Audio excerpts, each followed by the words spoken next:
All right. Greetings, everyone. We are live again. Dynasty Mirror Search for Uhuru. Thank you so much for joining us. As we always do before we get started, we just want to thank you all out there for supporting In Search of Uhuru. We are approaching 100K subscribers.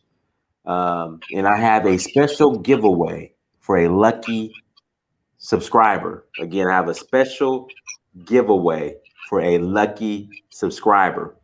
So make sure you go to dynastymirror.com. Again, make sure you go to dynastymirror.com. While you're there, please join the email list. Tour. We're rolling to Nigeria.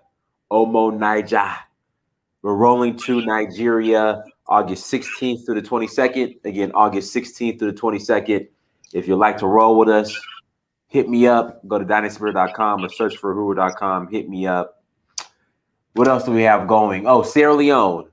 Probably going back, if not probably, we will be going back to Sierra Leone in the end of November, early December.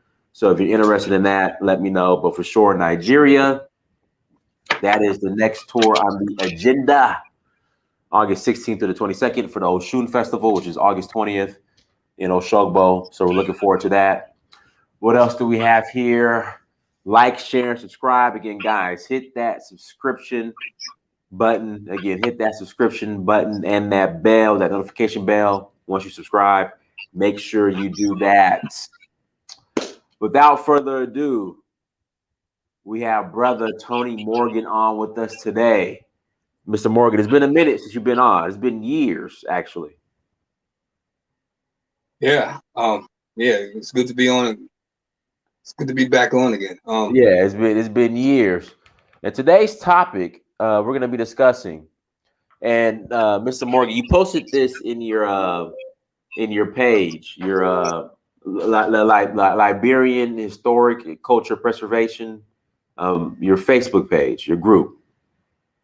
You have posted in there, and the topic today: did Americo-Liberians, did they consider them superior to the native Liberians or the indigenous Liberians? So we're going to package that. We're going to tackle that, and we're going to go into detail. So, Mr. Morgan, go ahead and introduce yourself. um, yeah, hi, Anthony Barclay Morgan, founder of the Historical Preservation Society of Liberia. Researching Liberian history is kind of like breathing air. Uh-huh. I've been interested in it in childhood, followed it up, college courses in history, and I've been on the journey of historical research into my people ever since. And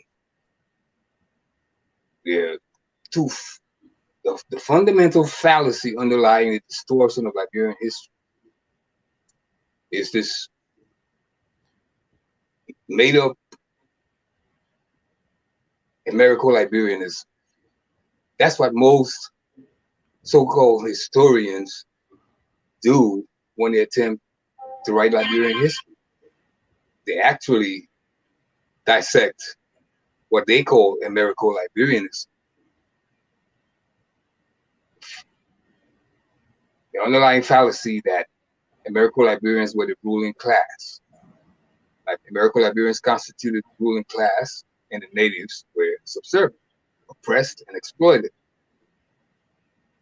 Now, that's a false premise to begin with, because the people that made up Liberia's population in the earliest days of the colony, were an amalgamation and simulated group of people from America, from the Caribbean, recaptives from all the slave ships, and local people that they met. They constituted the ruling class. The ruling class was not Americo-Liberian. People from America constituted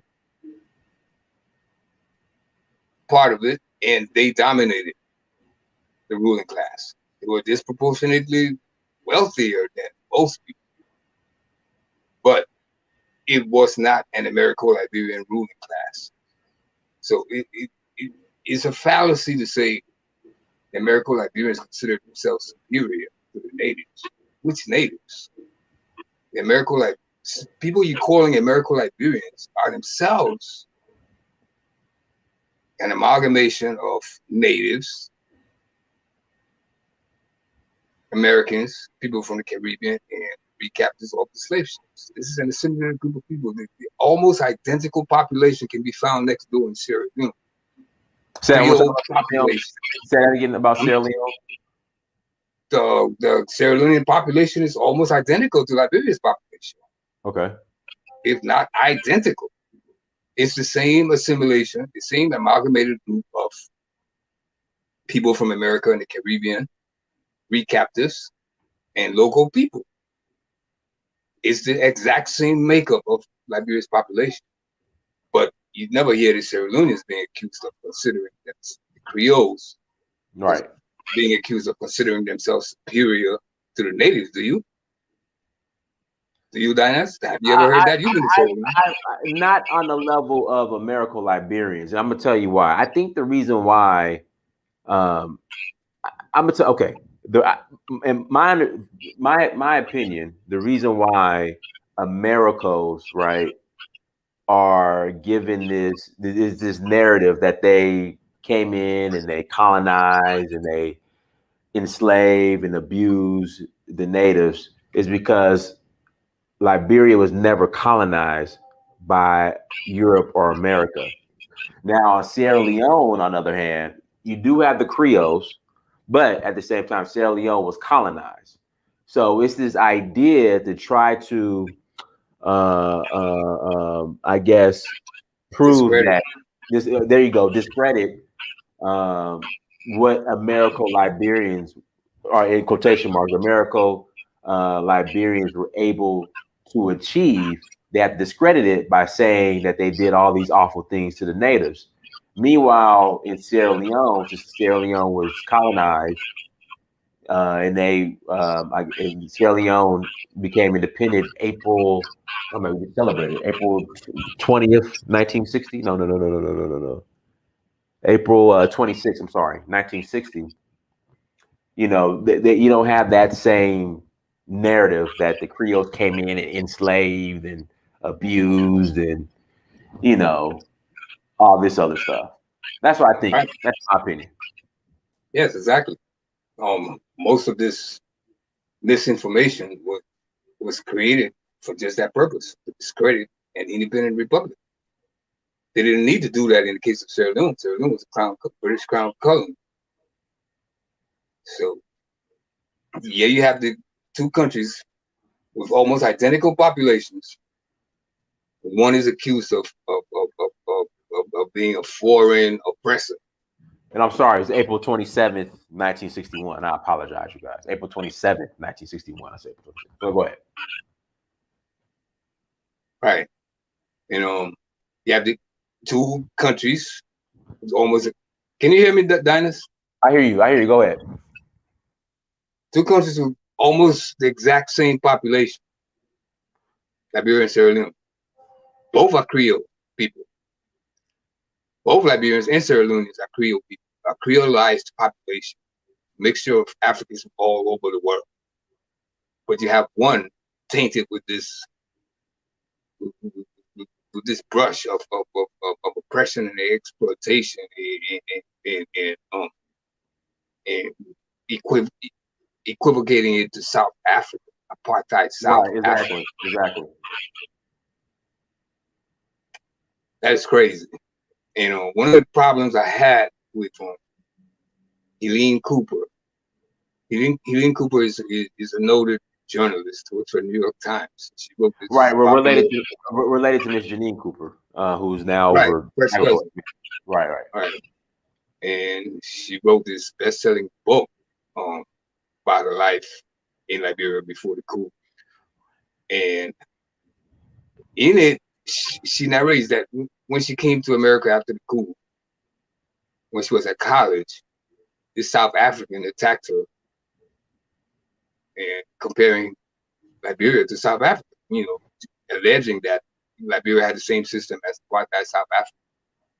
And I was disappointed in her response. She had no response to the guy, really.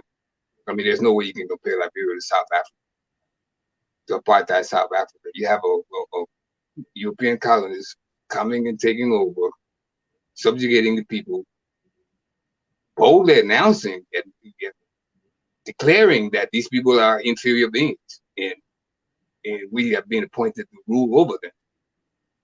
And you have laws where people can live, where people can go, where none of that existed in Liberia. There were no apartheid laws. Even after the 1980 coup, if it had been an apartheid state, the whole entire constitution would have had to be rewritten.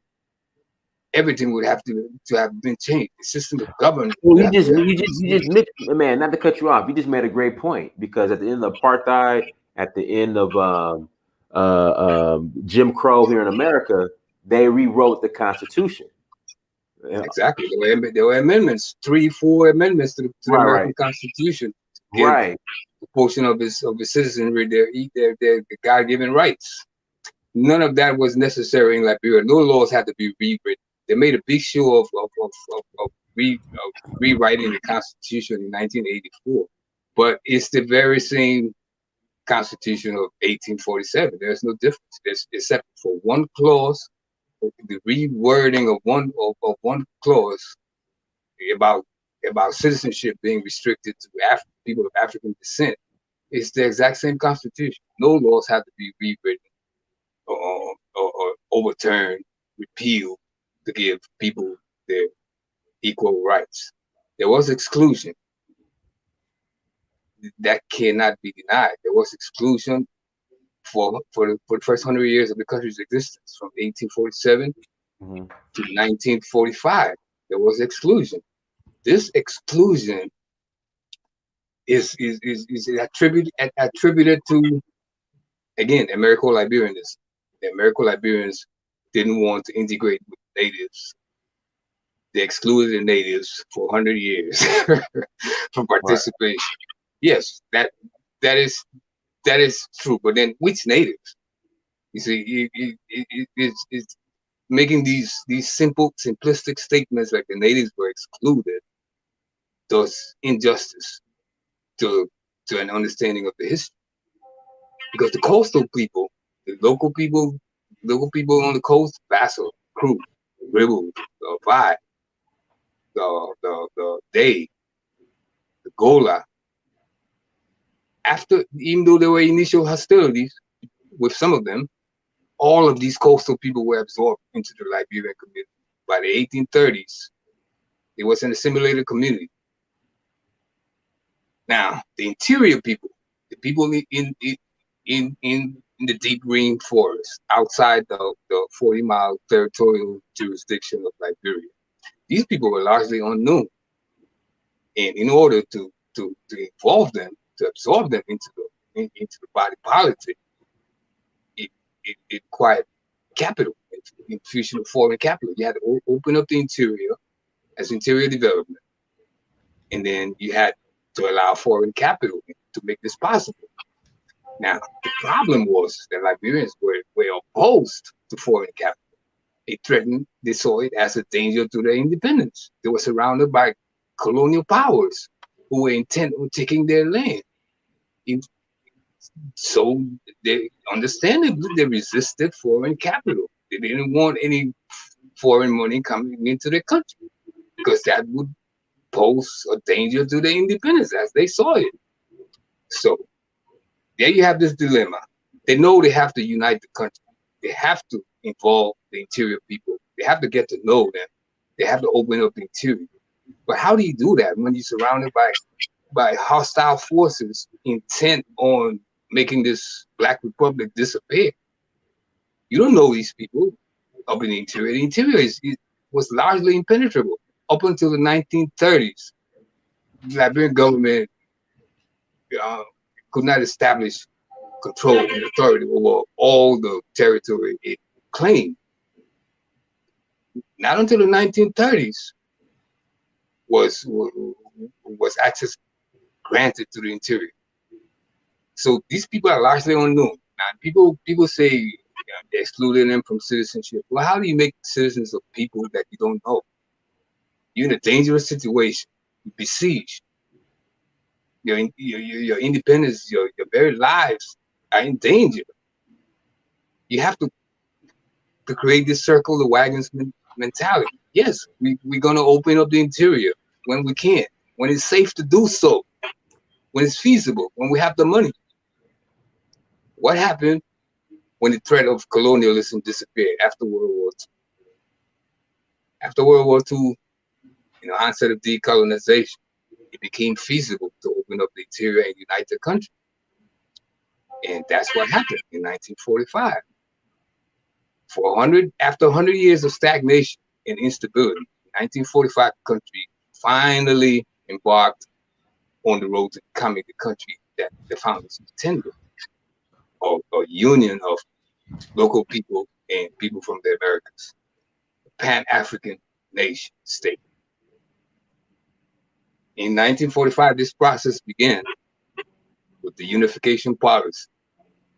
The unification policy outlawed all these discriminatory practices that existed before, where people from the bush were, restricted to the bush. Understandably, understandably for reasons of security, for survival. All these practices were overturned because it was now feasible to unite the country and allow foreign capital that would enable them to open up the interior and unite the country. And that's exactly what happened. From 1945 until 1980, 40 years. Liberia was only allowed 40 years to become the country that it really wanted. For 100 years, the European colonialists had its knee on the neck of Liberia. There was no room to breathe, let alone open up the interior and develop the country. So Liberian history, really modern history, only begins after in the post-World War II period, after 1945. So by 1980, by the time of the military coup in 1980, 2/3 of the government were pure African stock, no connection, no ancestral connection. The Speaker of the House, Chairman of the National True Week Party, the Director of the Budget. Everybody thinks Frank Stewart was an Americo-Liberian. Frank Stewart was a Gola from Mount Coffee, one of the most powerful men in the government. Richard Henry, Speaker of the House, Basso. E. Reginald Townsend, Chairman of the True Week Party, Basso. Vice Chairman of the True Week Party, Jackson F. Dole from Nimba. It could go on and on and on. The legislature was 75%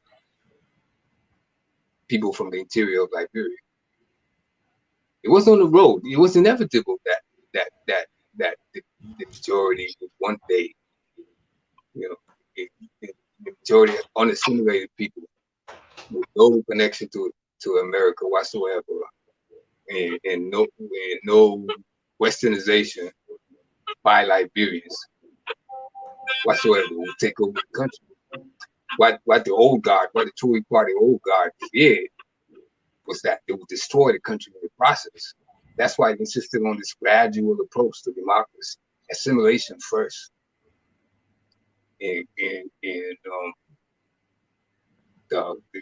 this idea that Liberians considered themselves, the Americo-Liberians considered themselves superior. And now, how do we know that? They never said that. They never said they were superior to anyone. So the argument is they felt superior. They considered themselves superior. They thought they were superior. Based on what? What do you base that on? Westernization. They lived a Western lifestyle. They spoke English. They lived like Westerners. Mm-hmm. Oh, okay. So,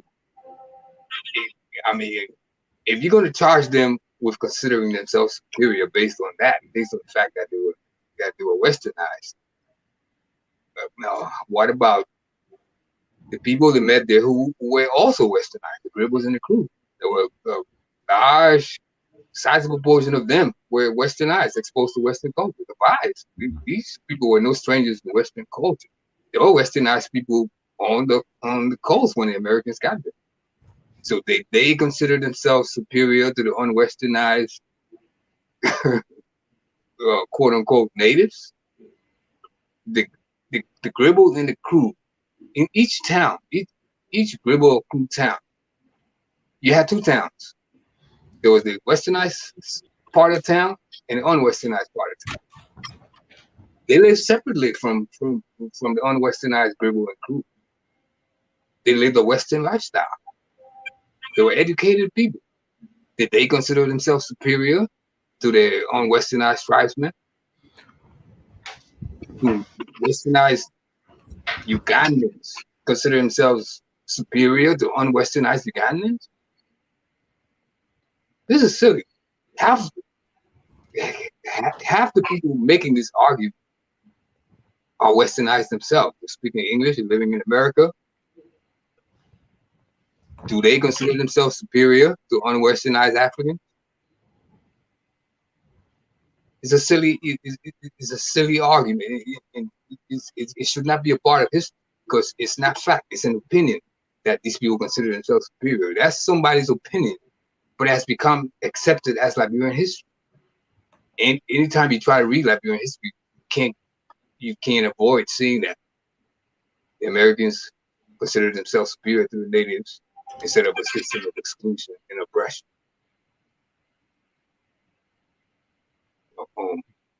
That somebody's opinion, for whatever reason,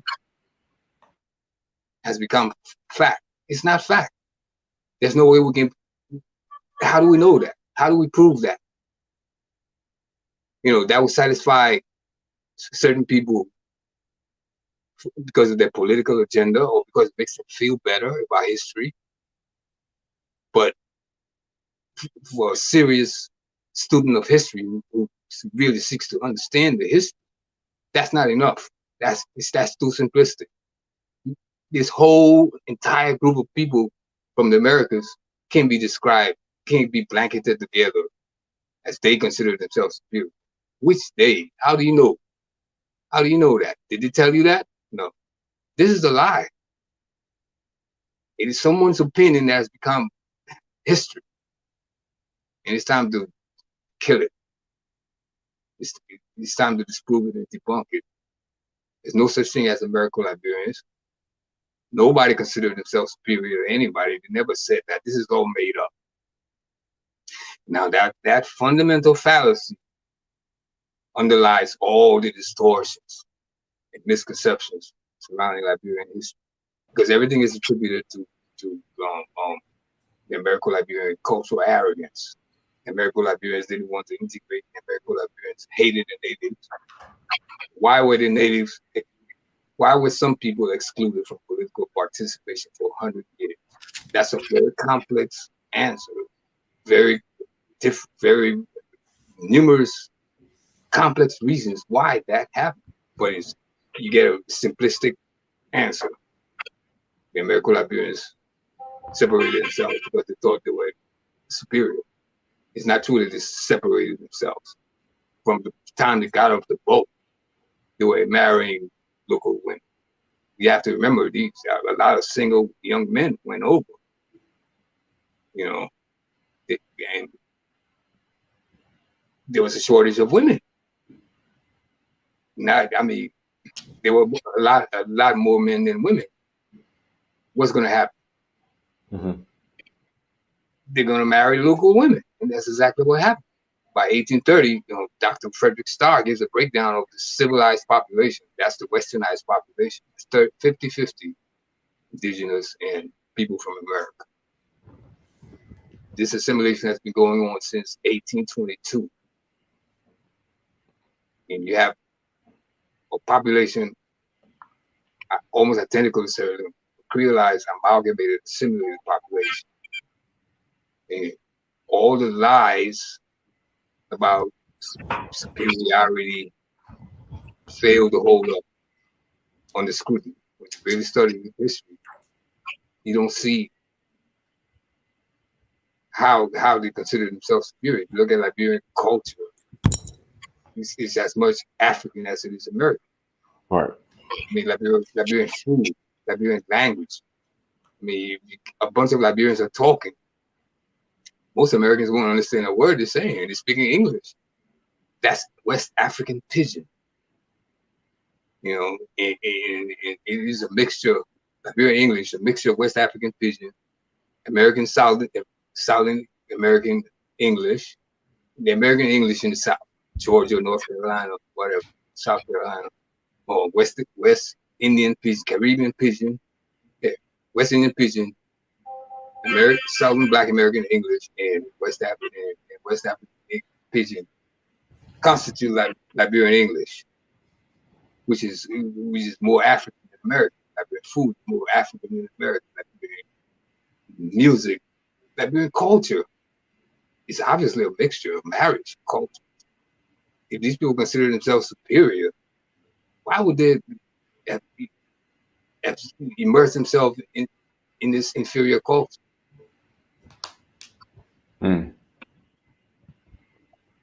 Guys, what we'll do, we'll take some calls. I see a lot of comments in the chat room, people disagreeing with Mr. Morgan. We'll go ahead and open up the lines. If you'd like to call in, email me uhuru@searchforahuru.com, uhuru@searchforahuru.com. Again, send me an email, uhuru@searchforahuru.com, uhuru@searchforahuru.com, uhuru@searchforahuru.com. Send me an email, and I will forward you the link. All right, let's go. Yes, sir. I need a break. Okay. 2 minutes. You said how long? 2 minutes. Okay, 10 minutes. Okay, no problem. Guys, hit that like button. Also, make sure you go to dynastymirror.com. And again, if you want to call in and ask a question, send me an email. Mr. Morgan had to take a break.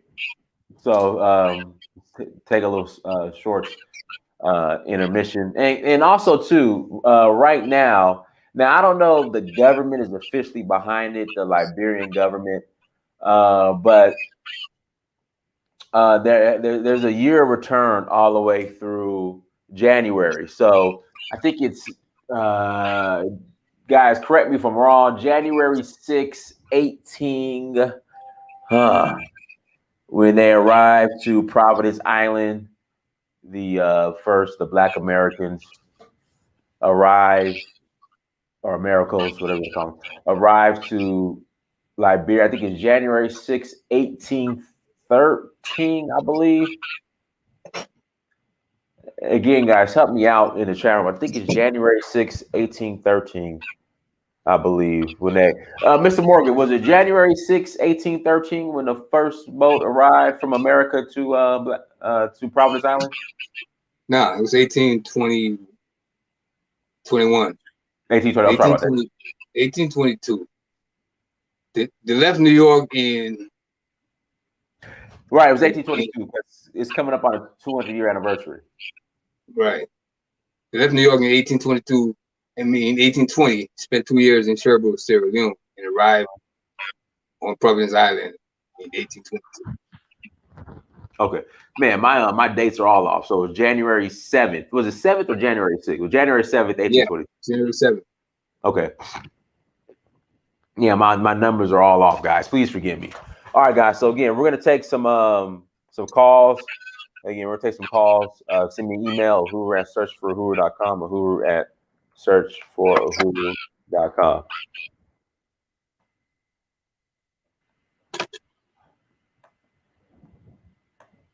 No, tell everybody where you're from, Mr. Morgan. In fact, let everybody know where you're from and your background. I was born in Monroe, Liberia.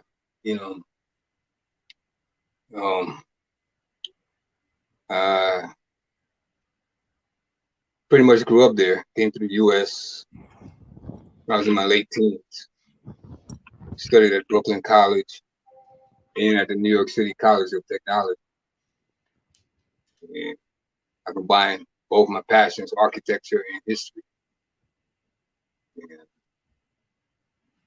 And I founded this historical preservation society in order to raise awareness about the need to preserve history. But being on this side of the Atlantic, it's really up to people on the ground at home in Liberia to really take the initiative toward preservation efforts. Until I can actually physically be in Liberia, there's not that much I can do, but raise awareness. I think I've done that. I think we've done that. The society has done that. A lot more Liberians are taking interest in the history and the preservation of it. So hopefully the people on the ground will take up the mantle and really start to get serious about preserving its history before it's all gone. That's right. Great African brings up a great point. Now, what happened when the first group that came to Liberia, they stopped in Sierra Leone, but then they left Sierra Leone and came to Liberia. What happened in Sierra Leone? What happened in Sierra Leone was a disaster. They were given a piece of swampy land that was unfit for human habitation. And tropical diseases attacked, malaria, yellow fever, wiped out a large number of them. And then the British colonial government in Sierra Leone didn't really want them there. Right. For obvious reasons. So the ACS finally found some land further down the coast, past Cape Mountain, at Cape Messerado. And then negotiations were made with the local rulers of that area to purchase land for the settlement. And the initial agreement was rescinded after the slave traders objected. Can't let these people sit down here. They're going to disrupt our trade. That's where all the initial hostilities came from the Vais. Vais were main slave traders in that area. And, the allies, the Dey, and some elements of the Bassa. But all these people who were initially hostile to Liberia eventually became the greatest allies, the Vais especially. Even King Peter, the Gola surrogate ruler of that area, was the most powerful enemy. When he rescinded his deal with the ACS and attacked the colony, he became a great friend and ally of the colony just within a few years. Once hostilities ceased and these people talked to each other, they realized that they had values in common and they had the same intentions to build a Pan-African nation. They had values in common. Vais, the initial enemy of the colony, became incorporated just in 1826, just 4 years after the founding of Liberia. Bassa, the Dey, all the initial coastal hostile people were all absorbed into Liberia.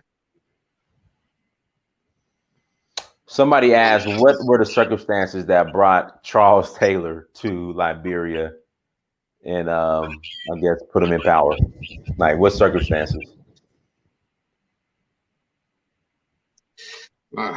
Circumstances are geopolitical machinations.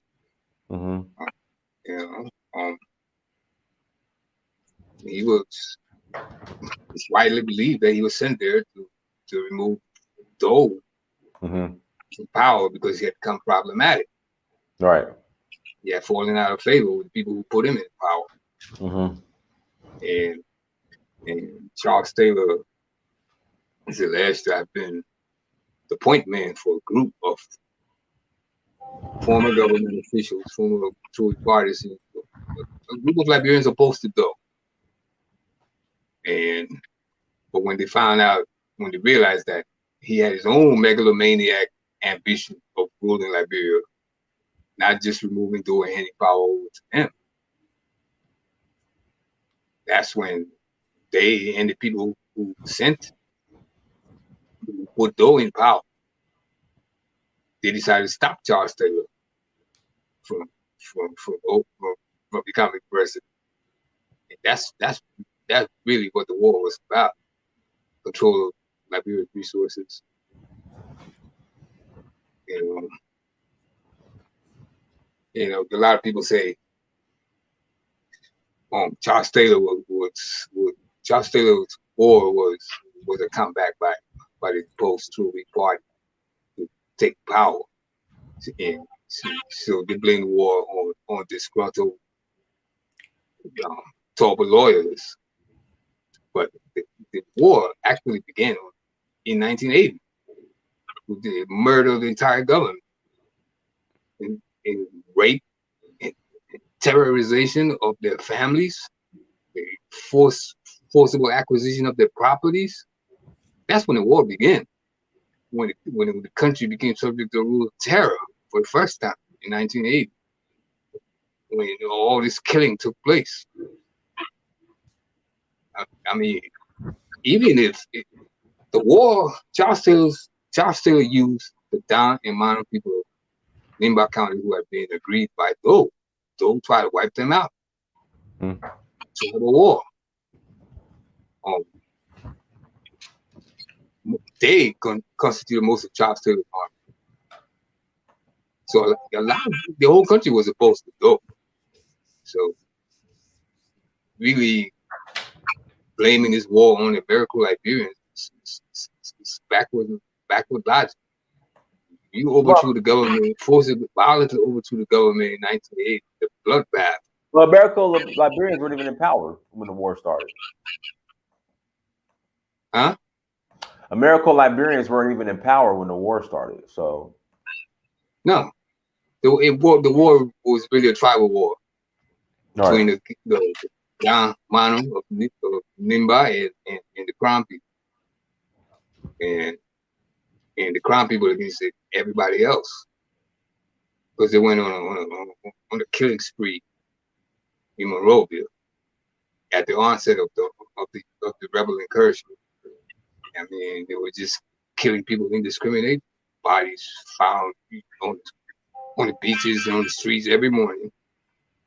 This war was basically a tribal war. The same tribal warfare that the Americans met in 1822 and that they had suppressed for a century and a half. All of this fratricidal nonsense came back after the First Republic fell. The country just reverted to what it was in 1822 when the country was founded. And this country was founded by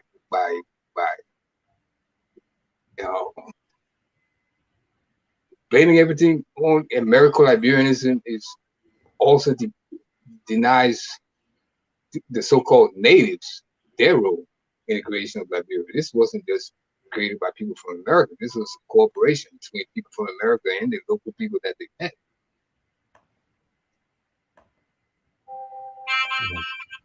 Let's see here, guys. Hit that like button again. Please hit that like button.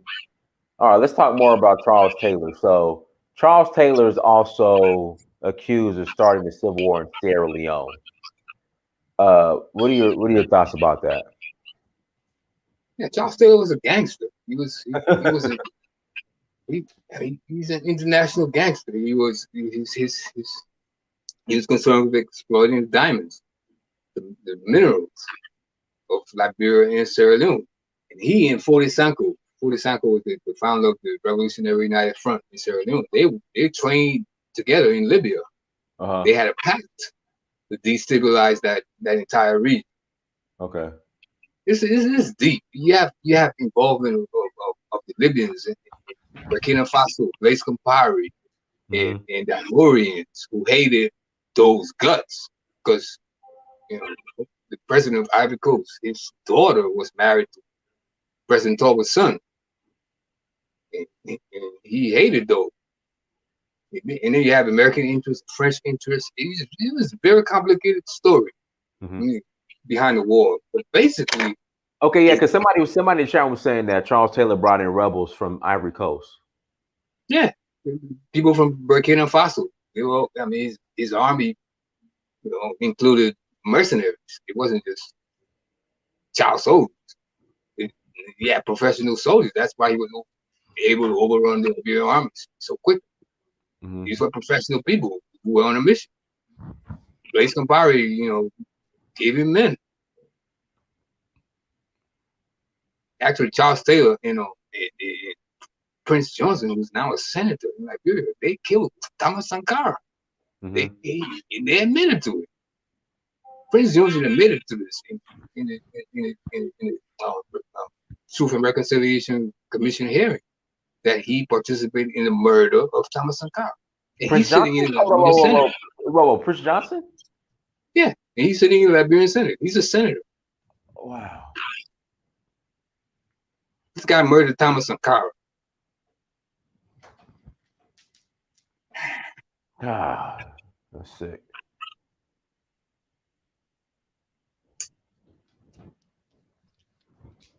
But Dinah, by the way, I've been following you your travels in Sierra Leone. Thank you. We seem to be seem to be attached. I love Sierra Leone. Love Sierra Leone. I saw something with you and the mayor of Freetown. Miss Mayor Sire. Yeah, Sire. Yes. She's doing an incredible job. She is. Great job. But I've been telling people that that coastline from Sierra Leone through Liberia. I haven't been to Guinea-Conakry yet, but that coastline is just the most beautiful coastline on the planet. And I mean, we have to do something with it, because they're building a Hilton Hotel in Sierra Leone. And what I'm saying is that coastline is up for grabs. So either we build on it, or it's going to be foreigners building on it, because it's for sale. Somebody wrote it. That's prime real estate, and it's wealth. We're seeing people sitting on wealth and crying about money. They don't have any money, begging all over the world, depending on donations from foreign countries, and they're sitting on a pile of wealth. And I keep hearing this talk about attracting tourism, but before you invite people to your house, you have to clean it up. Right. True. And that coastline is breathtakingly beautiful, but it also has to be cleaned up. The old buildings have to be restored. The waterfront has to be revitalized. The Monroe waterfront, that's $1 billion property. That's restored to its pristine condition and preserved. The country's financial problems will be solved from tourism, scholars, and people from all over the world. But you can't just say, I mean, you don't even have electricity or running water, and you're talking about tourism. There's certain steps you have to take first. You point to Ghana on the year of return. This was in preparation for years. There was restoration work done on those castles, those forts, Cape Coast Castle. You didn't just show the dilapidated, crumbling buildings. To fix them up first. Right. And these people are talking about attracting tourism in the city of Monroe. It's crumbling around. Right. This is stupid. Preservation first. Historical preservation and restoration first. Clean up the city. Then market it. Then try to attract tourists. All right, Great African. Go ahead, Great African. Yeah, hey, I got caught off for a little bit. So I wasn't able to follow where the discussion has reached at this particular point. But I just wanted to. There were a couple of questions in the chat room about, like for example, Barclay. That is Edwin Barclay was a president of Liberia. He was a nephew of Arthur Barclay, who was born in Bridgetown, Barbados. So I just wanted to throw in that the story of Liberia is also very, very a story of that is rooted. First of all, without Haiti, there will be no Liberia. Okay, does that make sense? If there was no Haitian Revolution, there would be no Republic of Liberia. The reason is, after the Haitian Revolution, slave revolts in the United States quadrupled. Okay, the number of slave revolts started to increase at a very fast pace. So when the Haitian Revolution happened, a lot of the French people that were evacuated from Haiti and came to Virginia as refugees, they carried with them the horrific story of the Haitians, because they had a scorched earth policy where they basically just started to slaughter the white plantation owners. So America did not want that to be the case here in the United States. So two different groups of people came together. One group was the Quakers, and another group was the slave owners, who were represented by Henry Clay. Henry Clay was the Speaker of the House of Representatives. Okay, so Liberia is like basically a creation of the Haitian Revolution, and when the Americo-Liberians came into Liberia, a lot of them died because of malaria and all of these different things. So they had to bring in some people from the Caribbean. So they had a campaign where they actually invited, and each actually brought in 3,000 immigrants from various Caribbean islands to join them in Liberia. So I just wanted to add a little perspective of this particular discussion. So wherever we are, we can continue now, interrupt and join in if anything else. Okay. Go ahead, Mr. Morgan. I have muted you, Mr. Morgan. There's some feedback coming from your end, but it's okay. Go ahead, Mr. Morgan. Yeah, thanks for that addition. I think personally there's been too much emphasis on the motives of the ACS founders, their questionable motives. Henry Clay, whoever. So like the earliest Liberians, the Americans who agreed to volunteer to go back to Africa, they were not concerned with the ACS motives. They knew that some of these people simply wanted to get rid of potential troublemakers. They simply wanted to get rid of free black people. That was not a primary concern to them. These people their concern was building their own country where they could live free as human beings. So I think this emphasis on the motives of the ACS founders is misleading and pointless. I mean, we know that most of these old white slave owners didn't have the best intention for sending people back home, but it's not fair to paint all of them with the same brush, because there were abolitionists among the ACS founders. There were some who thought that a strong Liberia would expedite the abolition of slavery.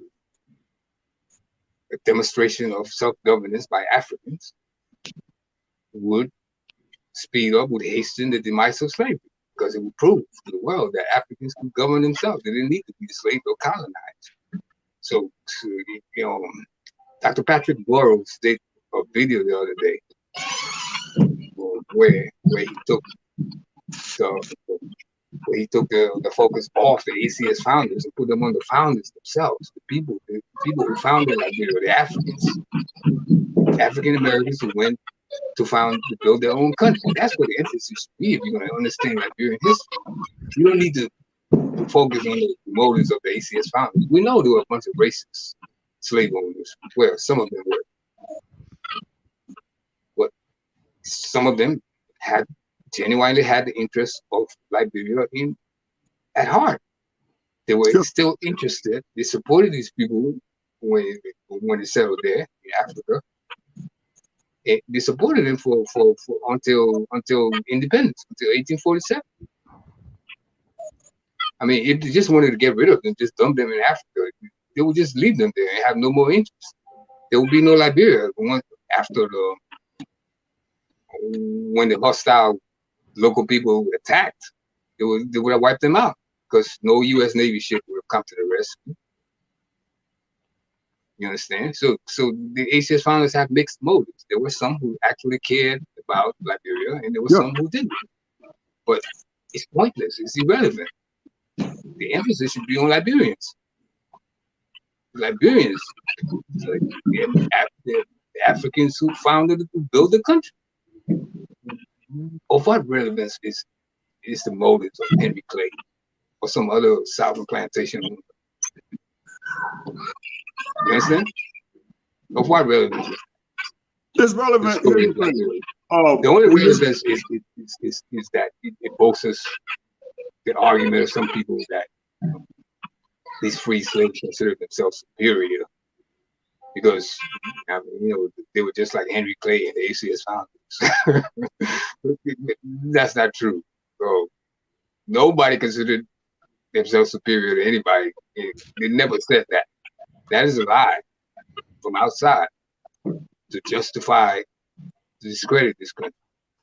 The same population exists in Sierra Leone. They have never been accused of considering themselves superior to the local indigenous people.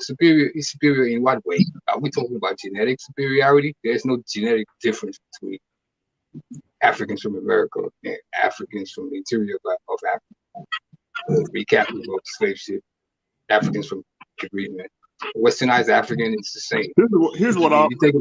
If you think of Brownell, if you think of Brownell or Wesley or Bryant from Maryland County, Southeast, these names, people are automatically going to take Americo-Liberian. Wesleys are Gribble people. So are the Bakers, the Bryants, the Wesleys. These are all Gribble people. These were all educated, westernized people when the Americans got there. They met westernized, educated people there. So who are they considering themselves superior to? Superior based on what? What does that mean, superior? You're a westernized African, your name is Johnson. You have a westernized African from Cape Palmas, his name is Wesley. His name is Brownell. A foreign commentator, or somebody who spent 2 weeks in Liberia and decides to write a book, he's going to say the Brownells, Wesleys are Americo-Liberians. They're not. These people have no connection to America whatsoever. They got the names from missionaries who educated the Western names. So here's what when we talk about the whole story of Liberia. So we have to ask ourselves a question. One, when our settlers and founders arrived in Sierra Leone, they had to negotiate with who? British colonists, right? Okay, so, and then they came into what we know as Providence Island. Well, at that time, they called it Perseverance Island. That was the original name. When they came there, they were negotiating with who? Natives. Had they went another 350 miles and skipped all that area, they would have gone and started dealing with French people. You understand? So what gets lost in this whole discussion about the founding of Liberia, where, for example, the motto of the country is "the love of liberty brought us here." Okay, All right. So, but for 350 miles, we dealt with the Portuguese prior to the transatlantic slave trade. So you have Cape Mount, Cape Palmas, Mosterado. These are all Portuguese names. But the Portuguese never set up shop to say that we're laying claim to this area. So when the Americans arrived, they dealt with natives. You understand? So when we talk about the founding of Liberia, we always overlook the natives because somehow they were in control of their own area. Okay. When you went up past Cape Palmas up, you were dealing with the British who wanted no parts of any settlement for America's problem. So they had to go further down the ship, down the coast. And then they met with natives. And there were some natives that spoke English that they dealt with, and they started to negotiate. And then the rest is history. Eventually, you have the Republic of Liberia. So the missing piece of all this whole Liberia, and I'm speaking as a indigenous native Liberian. Okay. So I feel like the natives are often overlooked in the foundation. It wouldn't be possible to form the country without natives. And yes, maybe eventually either the British or the French would have colonized us.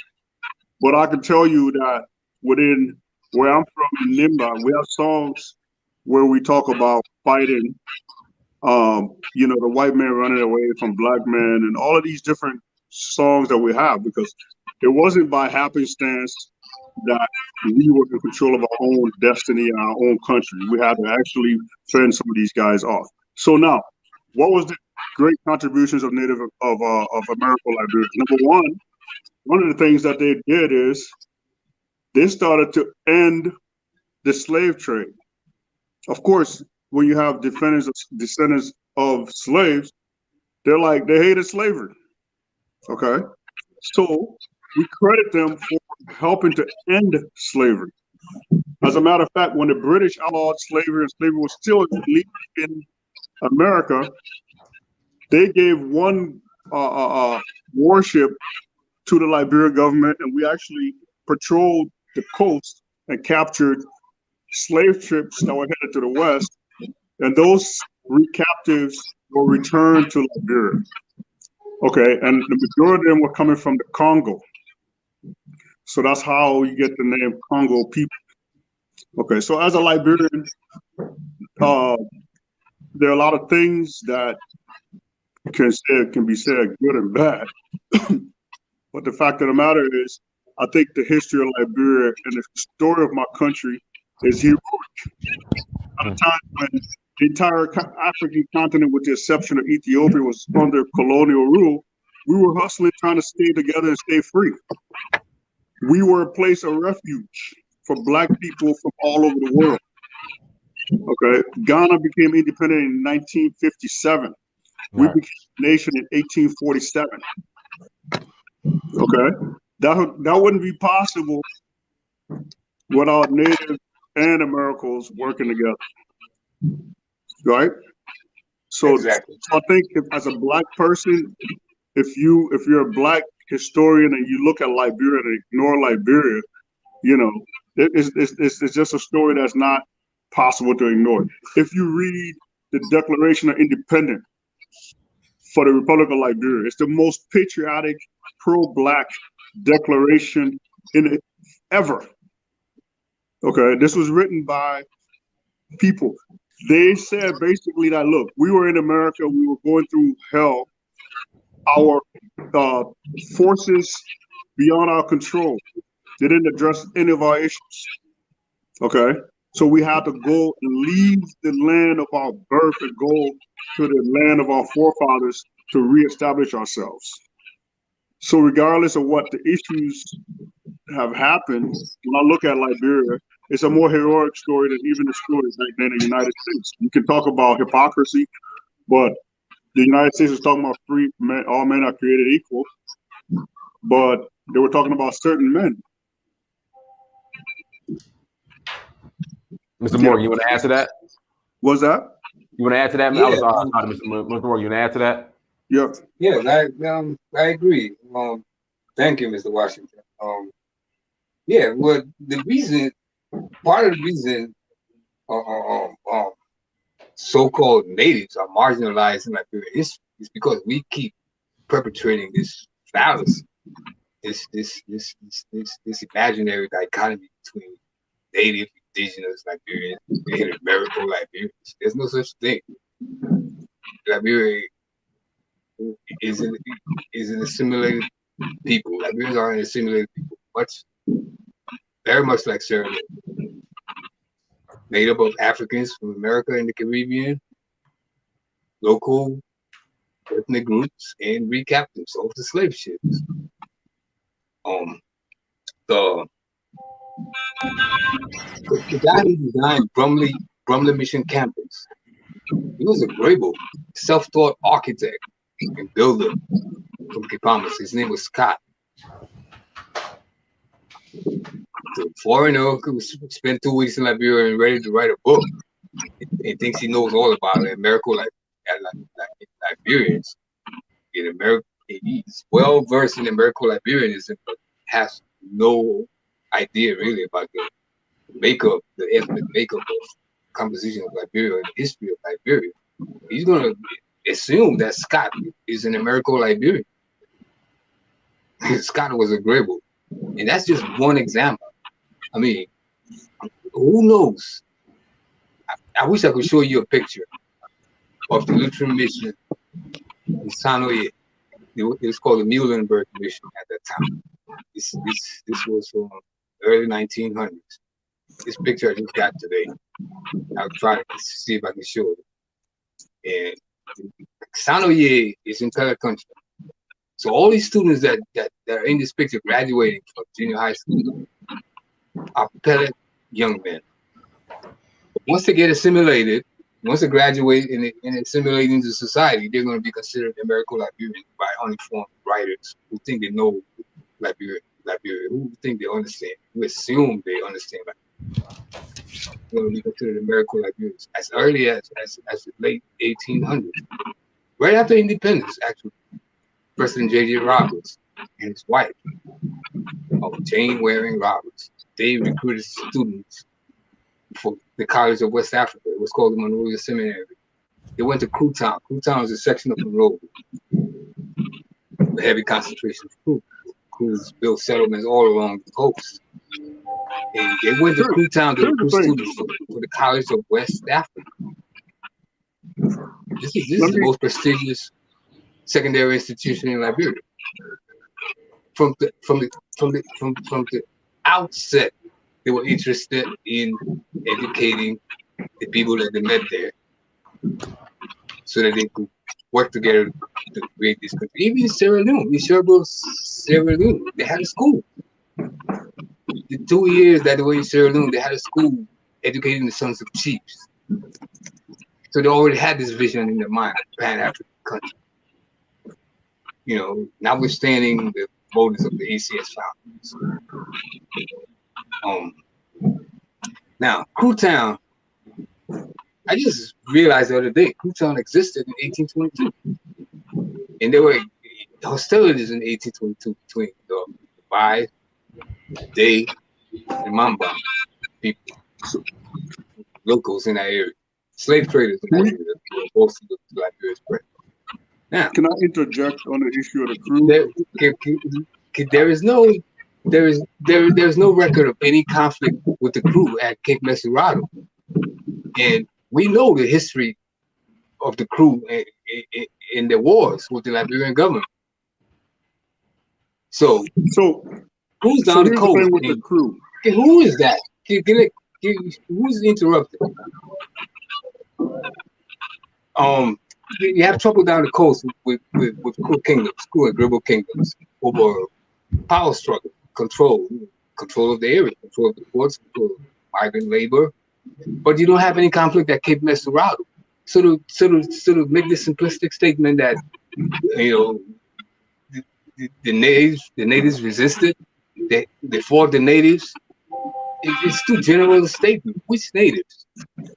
You have crew, powerful warlike crew at Cape Messer Island, there's no conflict there because the crews have a passion for education and they see these educational opportunities that are coming with the sector.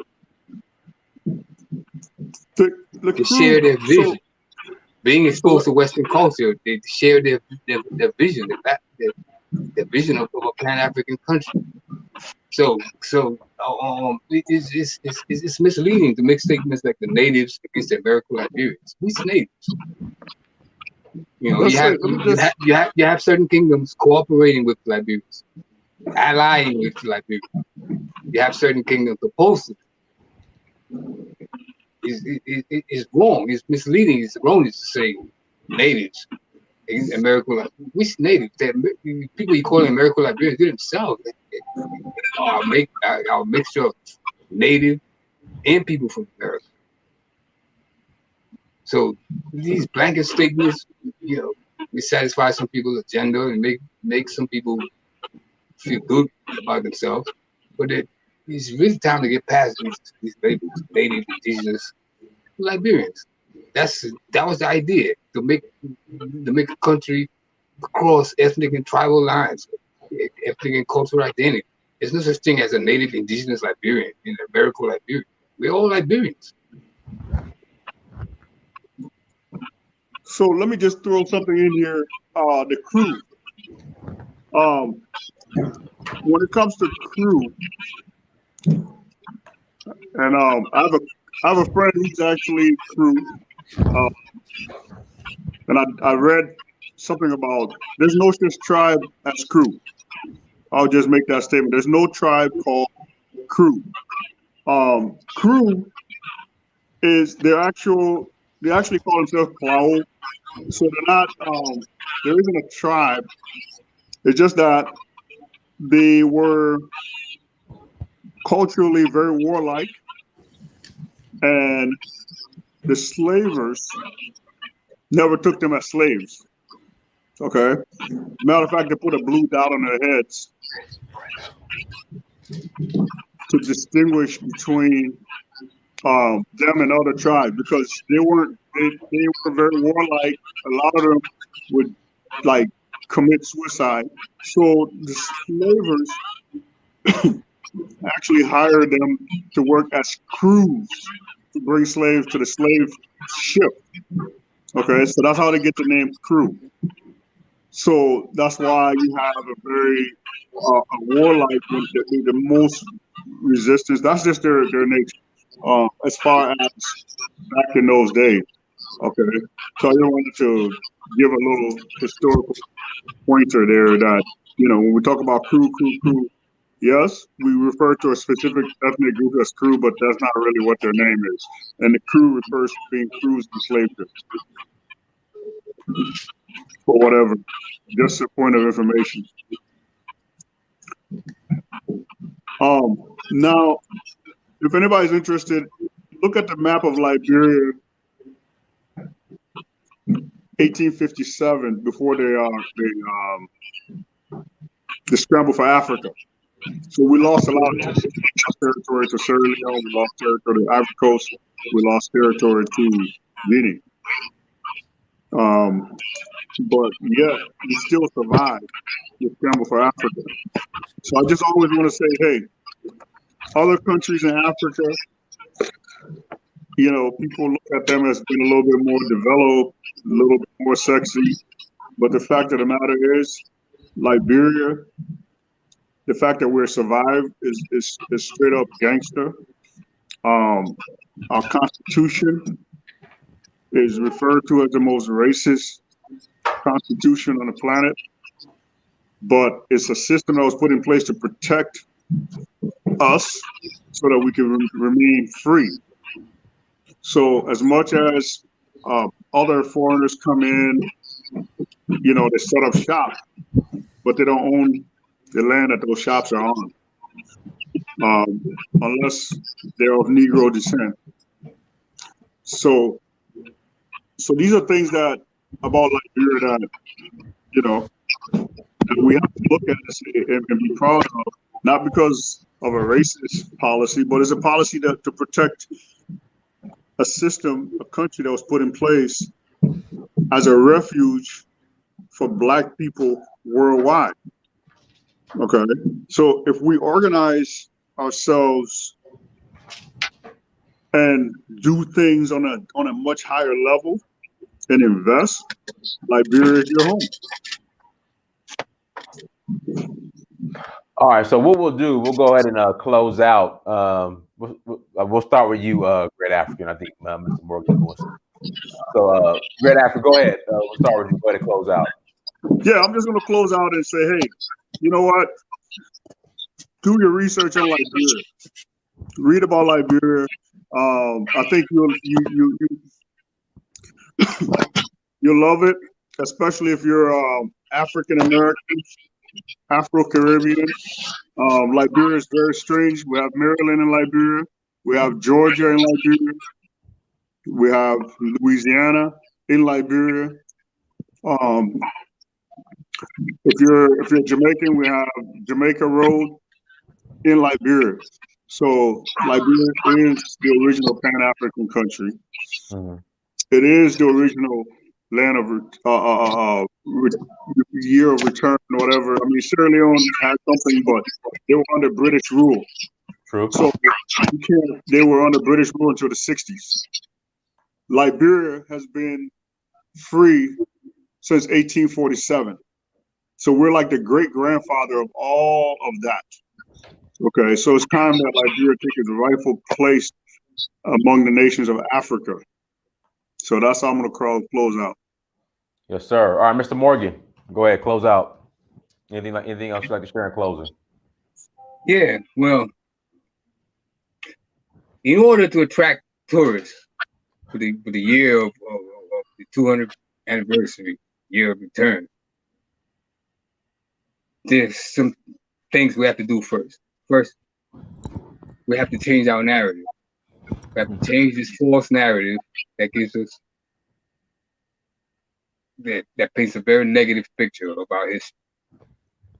We have to debunk the myth of Americo-Liberianism, because that's what most foreign writers do when they claim to be writing Liberian history, is to try to socially critique.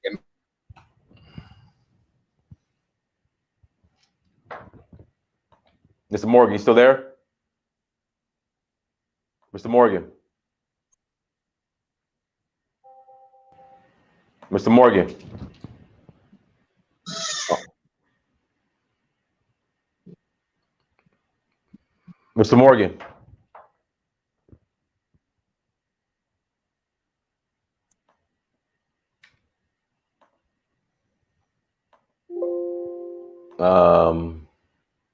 All right, I guess we lost Mr. Morgan. So what we'll do, we'll go ahead and close out. Everyone, thank you so much for joining.